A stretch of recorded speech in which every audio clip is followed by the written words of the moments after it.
नमस्कार। Sunirmal Mukherjee YouTube channel पर आप सभी को हार्दिक शुभकामनाएं और नमस्कार है।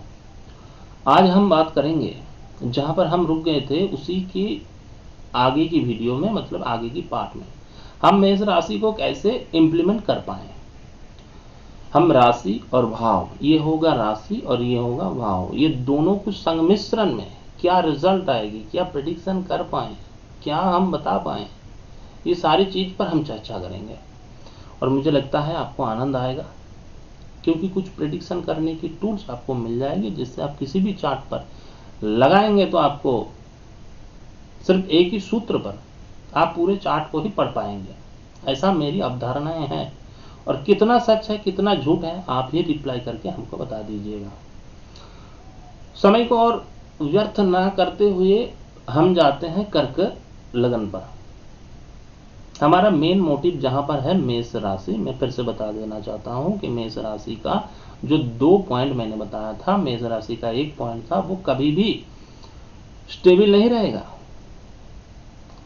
वो स्टेबल रहने के लिए है ही नहीं, वो घूमता है। उस राशि का जो मिट्टी है, आप ऐसे समझ लीजिए समुद्र का तरंग है, वो स्टेबल नहीं रहेगा, वो मिट्टी नहीं है।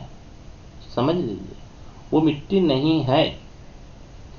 वैसे तो तत्व में आता है अग्नि तत्व, फायर, लेकिन आप अगर समझेंगे मेरी भाषा में, मैं आपको बता देता हूं, वो समुद्र का लहर है। आप ऐसा समझ के चलिए।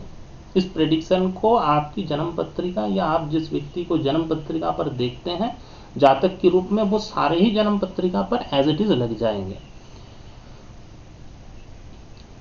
तो कहने की बात यह है कि मेष राशि पर पहले थी वो कभी स्टेबल नहीं रहेगा, और इस भाव में कुछ ना कुछ नई चीज घटेगी। घर में कोई भी व्यक्ति पहले कभी किया ही नहीं है, वो वैसी नई चीज ही घटेगी। तो हम चले जाते हैं कर्क राशि पर। ये जल श्रेणी का राशि है, वाटर इसका मेन तत्व है। हम तत्वों पर जाते नहीं, हम सिर्फ देखते हैं कर्क राशि और मेष राशि का संपर्क कौन सी भाव पर होता है, हम सिर्फ यही देखेंगे। कर्क लगन, आपका अगर कर्क लगन है तो आप देखिए मेष राशि का आपका संपर्क कितने में होता है। तो आप देखिएगा आपका 10th हाउस होता है आपका मेष राशि। कर्क लग्न की दृष्टिकोण से आप अगर देखेंगे तो मेष राशि होता है आपका 10th। तो आप देखिएगा ऐसे व्यक्ति जो काम करते हैं, घर में कोई भी व्यक्ति वैसे काम कभी करते ही नहीं। अगर करते भी होंगे तो एड ऑन उनके और एक काम होगी, जो वो काम उसकी घर वाले का भी वो काम पहले किया ही नहीं है। अपने दम पर कुछ ऐसा काम करते हैं जो फैमिली में कभी किया नहीं है, और वो काम उसने शुरुआत की हुई है। नया काम करेगा, कुछ ना कुछ उसका टच रहेगा जहां पर वो नया काम करेगा ही करेगा। अब होता है वो एज फैक्टर होता है। कोई व्यक्ति 25 में शुरू कर देता है, कोई व्यक्ति 50 में शुरू कर देता है। तो ये आपको कॉमन सेंस की विषय आपको लेकर चलना है। दूसरी विषय आता है कर्क लगन की व्यक्ति का जो काम होता है वो भी कभी, दूसरी रूल पर हम अगर जाएं तो ये कभी स्टेबल नहीं रहेगा। ये लहरें की तरंग की तरह है, ये कभी स्टेबल नहीं रहेगा। ये किसी समय टूटता हुआ बिखरता हुआ आपको दिखाई देगा, और दूसरी कभी समय अच्छा हो जाएगा। लहरों की तरंग क्या होता है, कभी नीचे आ जाता है कभी ऊपर आ जाता है। अब वैसा ही समझ लीजिए इन सारे व्यक्ति का, कर्क लगन की व्यक्ति का वो वैसा ही होता है। हम दूसरे राशि पर जाते हैं, वो दूसरी राशि है सिंह लगन। हम लगन के हिसाब से ही चलेंगे। सिंह लगन है, और सिंह लगन का जो राशि होता है मेष राशि, वो कितने नंबर राशि होता है, सही बताया, 9th नंबर राशि होता है। तो हम 9th नंबर राशि में हम क्या देखेंगे, 9th से हम क्या जोड़ेंगे उनके बारे में। तो जो भी व्यक्ति सिंह लगन की व्यक्ति होगी, हम देखेंगे उनकी 9th भाव जो है वो कभी भी स्टेबल नहीं रहेगा, और वहां पर कुछ नया घटित होगा। अब ये नया क्या घटित होगा और ये यहाँ पर कौन सा अनस्टेबिलिटी रहेगा, ये हमको देखना है।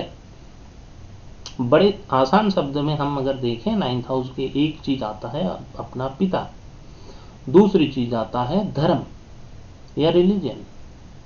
9th हाउस पर आता है कोई दूर भ्रमण, और 9th हाउस पर आता है हमारी जो भगवान का, जिस भगवान पर हम विश्वास करते हैं, गॉड, भगवान जो भी है, वो वहां पर हम देखते हैं। तो ऐसे व्यक्ति करते क्या है, घर में कोई भी व्यक्ति हो तो वो अपने धर्म को तो मानते ही हैं। सिंह लगन का व्यक्ति वो अपने धर्म को तो मानते ही हैं। हम देखते हैं किसी और धर्म को मान्यता या पूजा अर्चना पर भी ये व्यक्ति का विश्वास हो जाता है और वो करते भी हैं, या किसी गुरु से लेकर अन्य किसी घर में कोई व्यक्ति जो दीक्षा ली हुई है या किसी धर्म की पूजा अर्चना में रत थी, वो वहां पर नहीं, किसी और दूसरे धर्म पर, किसी और मजहब के गुरु पर दीक्षा ले लेते हैं। या मुंह बोली पिता, ऐसे पर भी कोई किसी किसी जगह पर, आप अगर भारत की हर जगह पर घूमेंगे तो आपको पता चलेगा ऐसे मुंह बोली पिता भी होते हैं, संपर्क में ऐसे होते हैं। या इन व्यक्ति का जो घूमना फिरना होगा, ये बहुत घूमते होंगे, या इन व्यक्ति का जो है पढ़ाई लिखाई में ये कुछ ऐसी पढ़ाई लिखाई की हुई है कि वो घर में कोई भी व्यक्ति उस लाइन में पहले कभी गया नहीं, वो खुद ही वैसे पढ़ाई लिखाई की हुई है। यह पहली बात। नई चीज घटित होगा 9th हाउस पर, तो हम ये सोच सकते हैं। अब हम जाएंगे क्या इस पर, स्टेबिलिटी। इन सारे जितने भी बात मैंने बताया, ये सारे जगह पर ही, मतलब सारे भाव पर ही ये कभी स्टेबल नहीं रहेगा, अप्स एंड डाउन रहेगा, क्योंकि ये 9th हाउस की होने के कारण से ही ऐसा घटित एक्चुअल में हो रहा है। हम जाते हैं कन्या लगन पर। इस कन्या लगन का जो मेष राशि से संपर्क है, ये 8th भाव का संपर्क है। मतलब कन्या राशि और मेष राशि, कन्या लगन से मेष राशि हम अगर जाना चाहते हैं एंटी क्लॉकवाइज, तो वो वहां पर हम देखेंगे कि 8th नंबर भाव बढ़ता है। 8th नंबर भाव में हम क्या देखते हैं, हम ज्योतिष करते हैं तो हम पहली भाषा ही हमारा ये है कि मतलब हम ऑकल्ट की बात करेंगे। ऑकल्ट साइंस जैसे तंत्र हुआ, मंत्र हुआ, और वैसे ज्योतिष हुआ, हीलिंग हुआ, कुछ ऐसी चीज का हम बात करेंगे। लेकिन और भी दूसरी चीज पर हम देख सकते हैं, जैसे भावत्व भावन, मतलब भाव का भी कोई भाव है तो हम वैसे भी देखकर बताया जा सकता है। जैसे 7th का आपका हुआ धन भाव, है ना। 9th का 12th भाव भी हुआ 8th हाउस, पिता का खर्चा, है ना। 10th का भी जो है वो आय भाव, ऐसे करके हम सोच सकते हैं। तो ऐसी चीज पर होता क्या है, ये 8th हाउस का जो विषय है, हम अगर साधारण दृष्टि से हम अगर देखना चाहते हैं और उस व्यक्ति को हम समझ के हम अगर बात करेंगे तो इसमें फायदा ज्यादा है कि वो व्यक्ति अगर ऑकल्ट साइंस में ऑलरेडी है तो उसमें कुछ वो एड ऑन तो होगा ही होगा। तो उसमें अगर साधारण व्यक्ति भी होगा तो उसके अंदर 8th हाउस जो होगा वो एक्चुअल में उसको एक्टिवेटेड कर देगा। मेरी कहने की मतलब ये है, 8th हाउस में पीड़ा भी आता है, जीवन में समस्या एकदम से आ जाएगा और वहां से वो निकालने की नौबत भी, मतलब समस्या इतना समस्या आ जाएगी कि उसको निकालने पर भी बहुत प्रॉब्लम आएगी। और हम अगर ये सोचें कि 8th हाउस पर नया क्या होगा, तो वो वहां पर हम देखने को मिल सकता है कि ये व्यक्ति साइंस में पढ़ाई होगा, किसी रिसर्च पर इसने दक्षता हासिल की हुई है, घर में कोई भी व्यक्ति, है ना, तो वो वहां पर हम काम पर लाएंगे 8th हाउस को। क्या हो सकता है, ये व्यक्ति मेडिसिन का काम करता होगा, या इनकी घर में ये मेडिकल रिलेटेड काम करता होगा, ऐसा भी हम सोच सकते हैं। तो ऐसे करके हम 8th हाउस को भी पढ़ेंगे।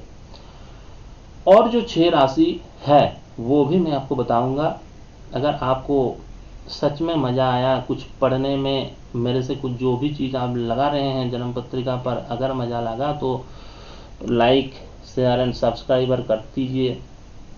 और भी बाकी का राशि का भी मैं आपको कॉन्टिन्यूसली बताता रहूँगा और आपको और भी कुछ नॉलेज की प्राप्ति होगी, ऐसा ही मेरा कामनाएं हैं। तब तक के लिए अच्छा रहिए, शुभ रहिए।